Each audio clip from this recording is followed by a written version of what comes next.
जय हिंद दोस्तों, जय हिंद बच्चों। ज्योग्राफी 365 में आपका स्वागत है। आज हम जो हमारा लेसन नंबर 7 का एक वीडियो आपके पास एमसीक्यू का आ गया था। आज जो बाकी के बच गए प्रश्न हैं उनका ये सेकंड वीडियो है, जिसमें क्वेश्चन नंबर 16 है।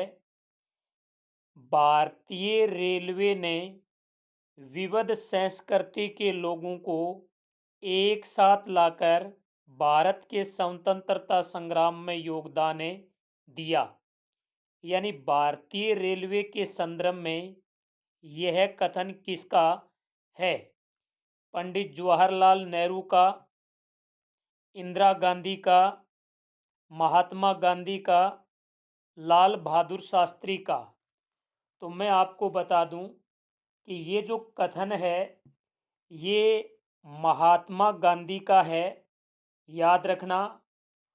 और एक बात और भी याद रखना, आज हमारे भारत में भारतीय रेल है, आज हमारे देश के अंदर है जो भारतीय रेल है, ये सरकार का एक विशालतम उद्यम माना जाता है। सरकार का एक विशालतम उद्यम माना जाता है। तो एग्जामिनर प्रश्न पूछ सकता है कि आज देश की सरकार का सबसे बड़ा विशालतम उद्यम है, तो वो आपका उत्तर होगा भारतीय रेलवे। क्वेश्चन नंबर 17 है, वो है नॉर्थ वेस्टर्न यानी उत्तरी पश्चिमी रेलवे का मुख्यालय।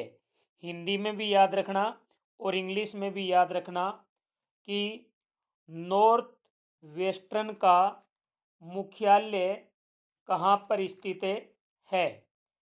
ऑप्शन है नई दिल्ली, जयपुर, चेन्नई, मुंबई। अब आप राजस्थान के अंदर जो कई बार आपने रेलवे स्टेशनों के ऊपर लिखा हो वह देखा होगा, उत्तरी पश्चिमी रेलवे। ट्रेनों के ऊपर भी लिखा हुआ होता है, रेलवे जंक्शनों के ऊपर भी लिखा होता है। तो उत्तरी पश्चिमी रेलवे का जो मुख्यालय है वो अपनी राजधानी जयपुर के अंदर है। जबकि नार्थन का मुख्यालय पूछ ले, नार्थन, नार्थन का मतलब हो गया उत्तरी उत्तरी रेलवे। उत्तरी रेलवे का मुख्यालय पूछ ले तो आपका उत्तर है दिल्ली होना चाहिए। और आपसे पूछ ले सर्दन, तो आपका उत्तर है क्या होना चाहिए? सर्दन पूछ ले तो सर्दन का मतलब होता है दक्षिणी रेलवे का मुख्यालय, वो चेन्नई होगा। और वेस्टर्न का मुंबई।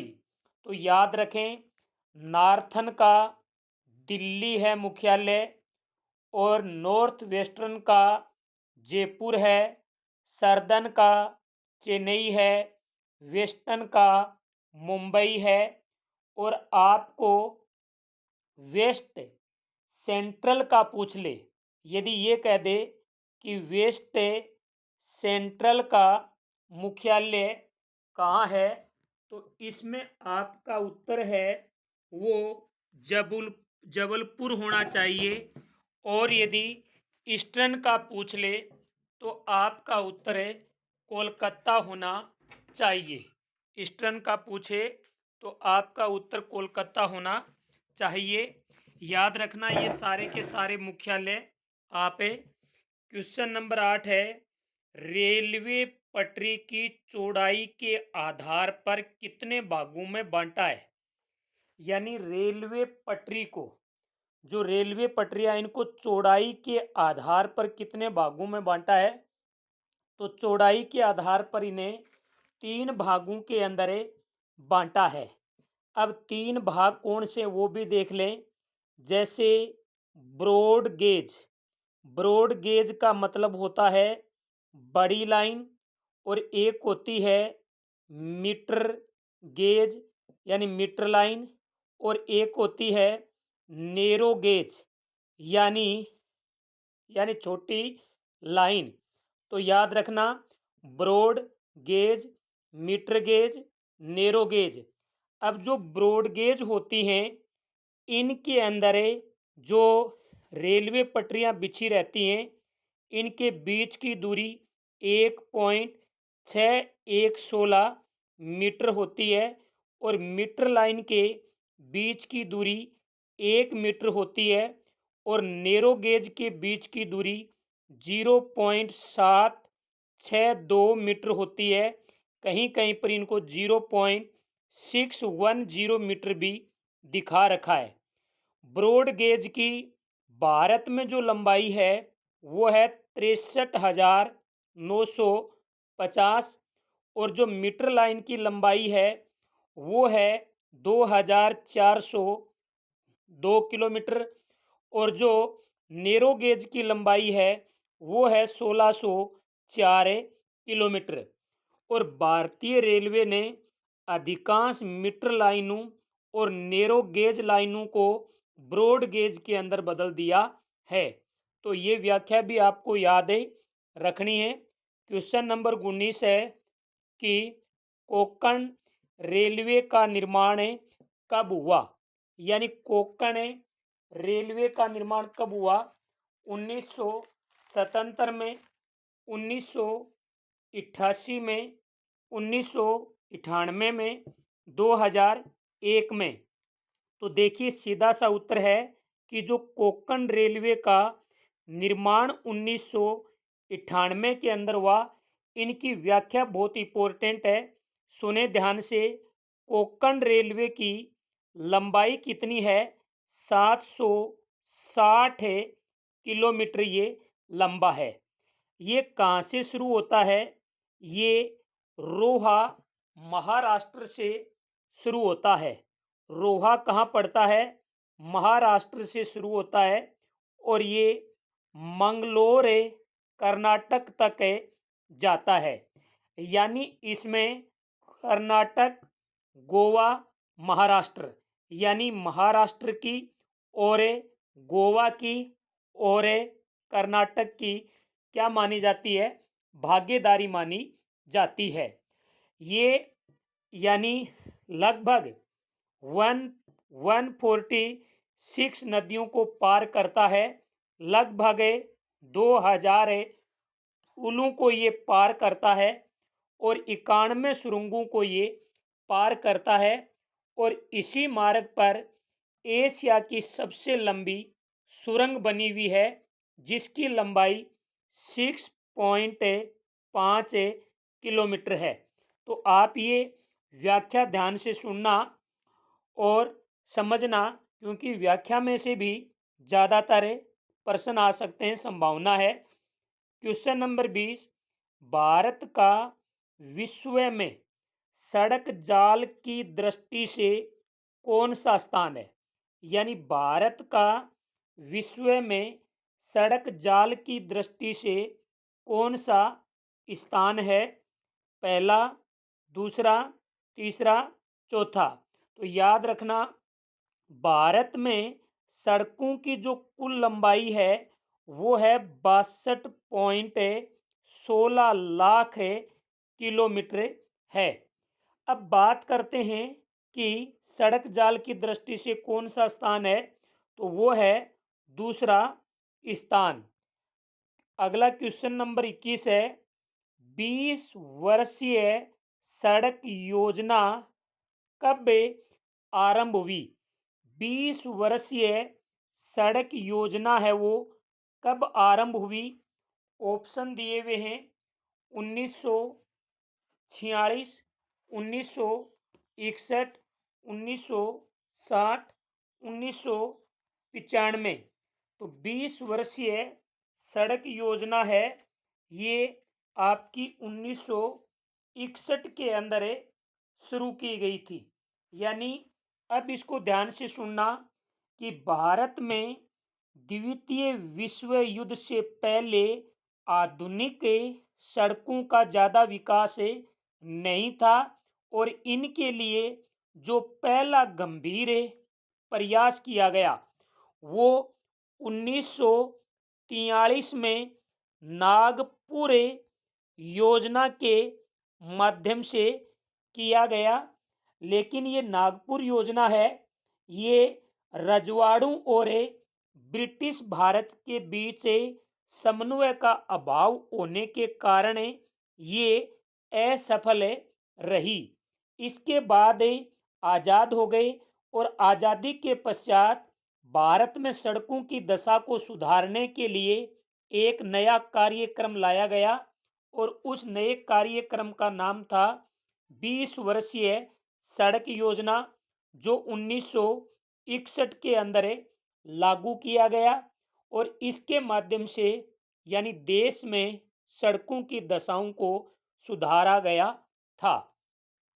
क्वेश्चन नंबर 22 है, निर्माण एवं रख रखाव के आधार पर, निर्माण एवं रख रखाव के आधार पर सड़कों को कितने भागों में बांटा है? तो याद रखना, निर्माण एवं रख रखाव के आधार पर सड़कों को कितने भागों के अंदर बांटा है?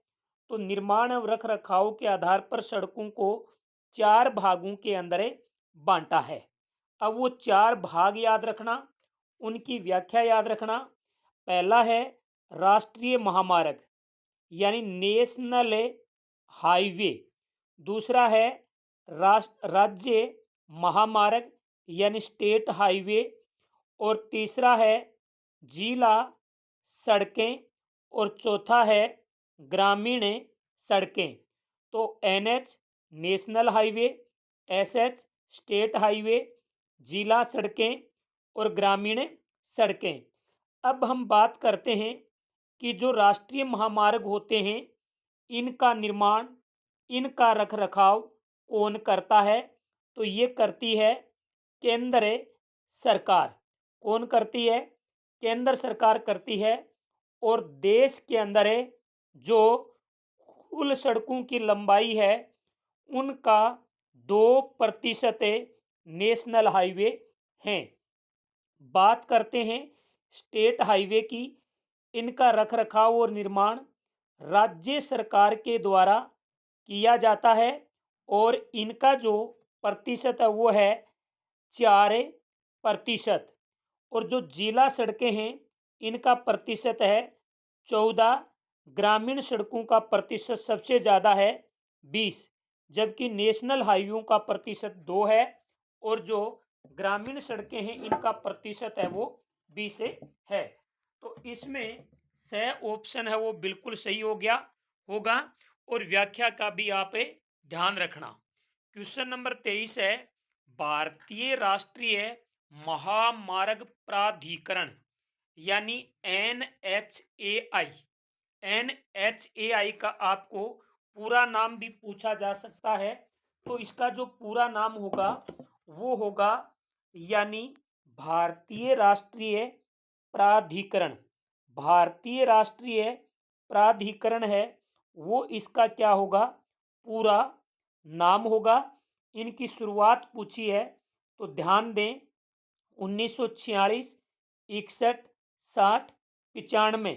तो सबसे पहले तो आपको ये याद रखना है इनकी शुरुआत कब हुई, तो मैं डायरेक्ट बता दूं 1995 में हुई। लेकिन इसकी व्याख्या वेरी इंपॉर्टेंट है कि भारतीय राष्ट्रीय महामार्ग प्राधिकरण क्या है? तो ये भूतल परिवहन मंत्रालय के अधीन, यानी जो सरकार का भूतल परिवहन मंत्रालय है, भूतल परिवहन मंत्रालय है, इनके अधीन ये एक स्वायत्त शासी संस्था मानी जाती है, जिसे राष्ट्रीय महामार्गों का विकास, उनका रखरखाव की जिम्मेदारी सौंपी गई है। क्वेश्चन नंबर 25 है, सवर्णी में चतुर्भुज परियोजना किन नगरों को आपस में जोड़ती है? तो आप इस प्रकार से एक भारत का मैप बनाओगे और इनके अंदर इनका वर्णन देखोगे। तो सवर्णी में चतुर्भुज परियोजना 4 नगरों को आपस में जोड़ने का काम करती है। और अब हम बात करते हैं कि वो 4 नगर कौन कौन से हैं। पहले तो उनकी और उससे ज़्यादा इम्पोर्टेंट इनकी व्याख्या भी सुनना। तो ये दिल्ली से शुरू होता है, दिल्ली से फिर ये मुंबई आता है, मुंबई से चेन्नई और चेन्नई से कोलकाता और फिर दिल्ली। इस प्रकार से ये 4 नगरों को दिल्ली, दिल्ली के बाद से मुंबई, मुंबई के बाद चेन्नई, चेन्नई के बाद कोलकाता, 4 नगरों को ये जोड़ने का काम करता है। तो इसमें ऑप्शन तो सही होगा ए, दिल्ली, मुंबई, चेन्नई, कोलकाता। लेकिन अब आप व्याख्या सुने। सबसे पहली बात तो है कि ये जो दिल्ली, मुंबई, चेन्नई, कोलकाता सवर्णी में चतुर्भुज है, इसकी लंबाई कितनी है? इसकी जो लंबाई है वो है 5,846 किलोमीटर। और ये 4-6 लेन के अंदर बना हुआ है। और ये इनका संबंध जो सवर्णी में चतुर्भुज परियोजना है, इनका संबंध सड़क परिवहन से माना जाता है। किससे माना जाता है? सड़क परिवहन से इनका संबंध माना जाता है। और ये सवर्णी में चतुर्भुज परियोजना मार्ग बनने से समय और दूरी, इसमें इन नगरों में जाने के लिए समय भी घटा है और इनके साथ साथ दूरी भी घटी है। तो ये आप 3 बातें और भी याद रखना। इसके बाद हम अगला क्वेश्चन देखते हैं। 25 नंबर है, देश में सीमा सड़क संगठन कब बनाया गया? देखिए, सीमा सड़क संगठन को BRO के नाम से भी जाना जाता है। BRO यानी border road organisation, border road organisation है। स्थापना की बात करूं तो 1946, 61, 60, 1995, तो इनकी स्थापना हुई थी BRO की 1960 के अंदर। अब इनकी व्याख्या सुनना ध्यान से।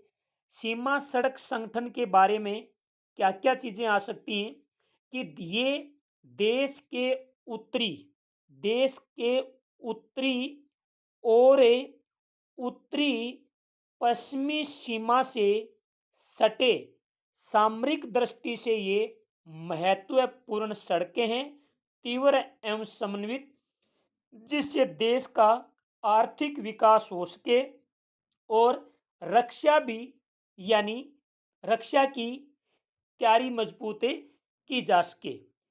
अत्यधिक ऊंचाई वाले पर्वतीय क्षेत्रों में ये सड़क बनाने का इन्होंने काम किया है।